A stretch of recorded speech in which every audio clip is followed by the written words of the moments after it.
сиздер үчүн бүгүн Эва Амандашевдин Сүйбөс болдум чыгармасын разбор кылдым. Анда эмесе биринчи аккордтон кетели. Аккордтон баштайбыз. Биринчи аккорд си минор, БМ. Экинчи аккорд ми минор, ЕМ. Үчүнчү аккорд А, ля мажор. Төртүнчү аккорд Д, ре мажор. И бешинчи аккорд Фа диез мажор. Эми кандай ойнолушун көрсөтүп берейин оң колдо.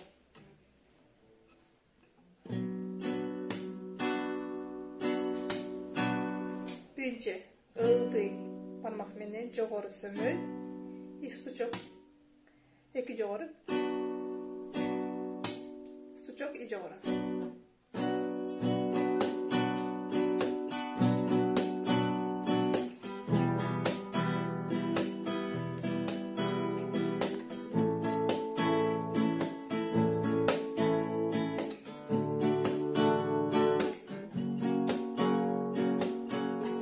Эми сол колду кандай ойнолуш, аккордторун.